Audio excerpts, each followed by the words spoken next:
The United States declared war on Britain in 1812. It did so because Britain refused to stop seizing American ships that traded with France, Britain's enemy in Europe. Sometimes there were also seizures of American sailors. These seizures were known as impressment. Britain finally suspended its orders against neutral trade after a change in government. But the British acted too late. The United States had already declared war. Today, we continue the story of the War of 1812. Most of Britain's forces were battling the soldiers of Napoleon Bonaparte in Europe. Historian and Pulitzer Prize winner Alan Taylor says that as a result, the British could send only a small force to the United States. And so the British were basically fighting the war against the United States on the defensive in Canada while trying to raid the American coast using their advantage in the more powerful Royal Navy. For its part, the United States was far from ready to fight. The country had not fought a war or needed an army for a long time. There were only 8,000 American soldiers. The soldiers, who were young, knew little about war. And the officers who knew about war were old enough to have led troops in the American Revolution. President James Madison named two top generals, 62-year-old Henry Dearborn and 63-year-old Thomas Pinckney. The United States had only a few warships and gunboats with which to face the British Navy, the most powerful naval force in the world. Historian and professor Alan Taylor says the American people were divided about the war. A majority of them supported the Madison administration and agreed that they tried the embargo, it had failed, and that something had to be done because national honor, they felt, was at stake, and that they needed to stop the British practice of impressment. And they were also upset about the British military aid to these Indian peoples who were restricting American expansion. Alan Taylor says, for those reasons, many Americans supported the war, particularly in the southern, western, and mid-Atlantic states. But in New England, most of the people supported the opposition party, the Federalists, and they were very bitter about the war. They felt that it was really being waged for illegitimate reasons, that diplomacy could have just papered over the disagreement over impressment. And so they did their best to obstruct the war effort. They not only didn't want to contribute to the war effort, but they wanted to block it as best they could. Church bells were rung and flags were lowered in New England when the declaration of war was announced. There was also the problem of getting enough men to serve as soldiers. Congress had approved an increase of 25,000 men. Only 5,000 agreed to serve. Members of Congress from the western states had spoken proudly of how their people would rush to fight the British. This did not happen. The first request to Kentucky for soldiers produced only 400 men.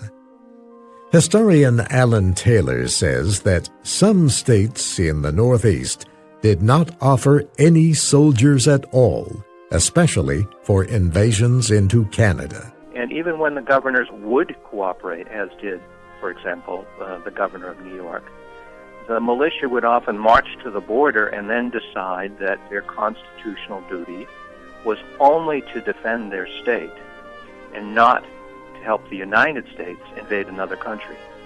and so they'd go on a sit-down strike once they got to the border. Nevertheless, an American general named William Hull led 2,000 men across the Canadian border. But the British general there was prepared, and the attack failed. Although Hull had the stronger force and plenty of supplies, he retreated to Detroit.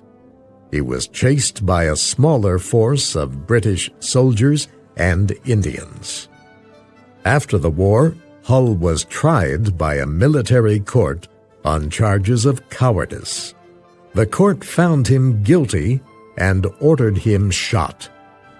But President Madison, because of Hull's service during the Revolutionary War, permitted the old soldier to live.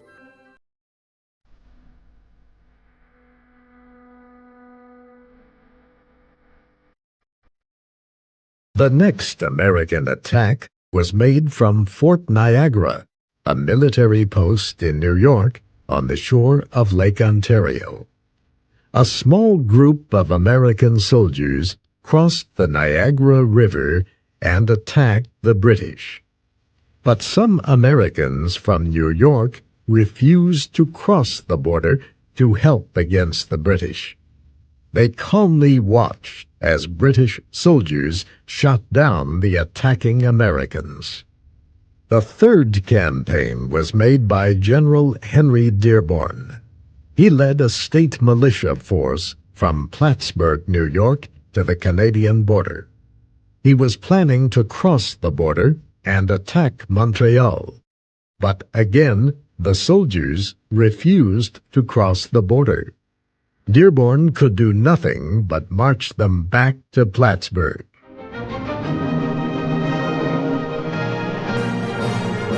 British forces at this time were winning victories. They captured an American fort in northern Michigan, and Indians fighting for the British captured a fort at the place now known as Chicago. Instead of marching through Canada without difficulty, the Americans found themselves trying hard to keep the British out of the state of Ohio.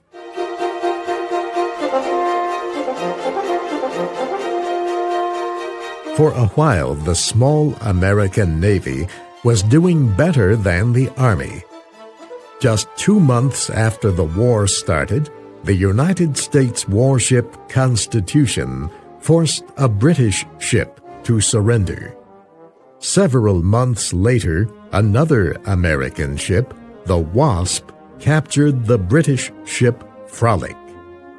Then a frigate named the United States defeated one of Britain's most famous fighting ships, the Macedonian.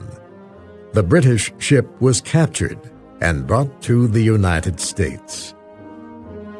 There were other victories at sea. At the end of 6 months, the United States Navy had captured 6 British ships and lost only one of its own vessels. Private American trade ships had been armed with guns when the war started. They, too, were successful against the British. They captured more than 300 British trade ships. But the American successes forced Britain to bring more of its fighting ships into the war with the United States. By the middle of 1813, a year after the war started, British ships controlled the East Coast. No American ship could enter or leave any port south of New England. Meanwhile, the military situation was improving for the Americans in what was then the West. William Henry Harrison, governor of the Indiana Territory, formed a large force to try to capture Detroit from the British. At the same time, Captain Oliver Perry built 5 warships on Lake Erie. With these, and 4 he already had, Perry met and defeated a British naval force. Perry reported his victory to Harrison. "We have met the enemy, and they are ours." Perry's victory and Harrison's large force caused the British to withdraw from Detroit and from a British fort at Malden in Canada. Harrison's men continued to chase the enemy. They caught them and defeated them in the Battle of the Thames. Killed in this battle was the great Indian chief Tecumseh, who had been fighting for the British. American forces made new attempts to win control of Lake Ontario and invade Canada across the Niagara River. But none of these succeeded. Late in 1813, British soldiers crossed the river and captured Fort Niagara. They also burned the town of Buffalo.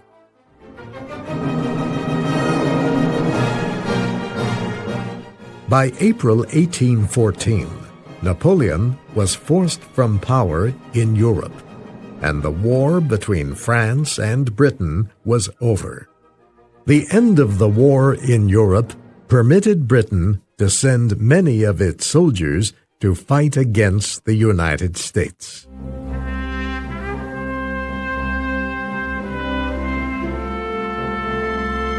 About 4,000 British soldiers landed on the Chesapeake coast, southeast of Washington.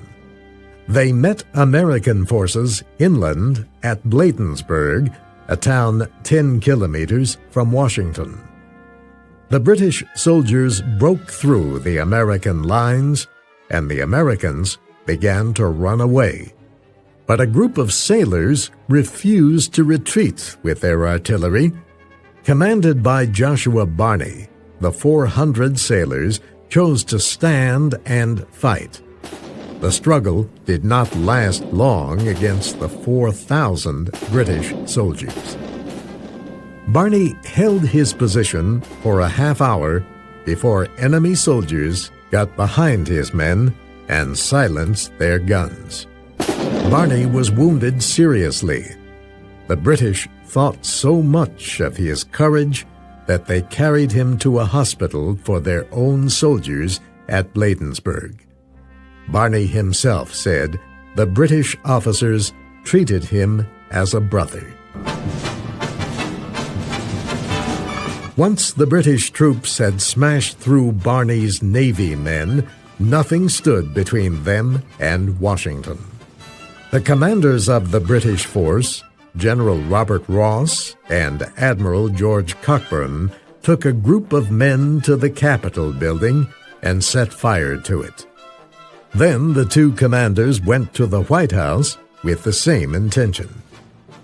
Before setting fire to the president's home, Cockburn took one of Madison's hats and the seat from one of Dolly Madison's chairs. The admiral found the president's table set for dinner. As a joke, he took a glass of wine and toasted the health of President Jemmy. President Madison had fled the White House. He crossed the Potomac River and started toward his home in Virginia.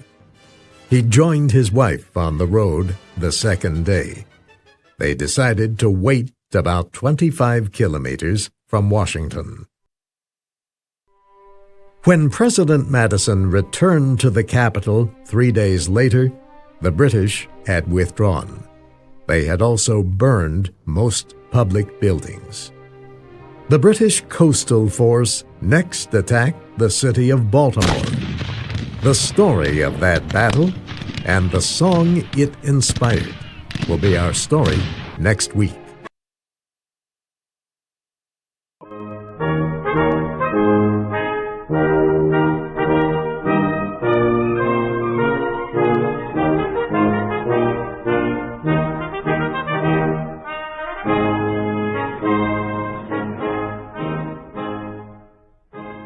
Thank you for watching.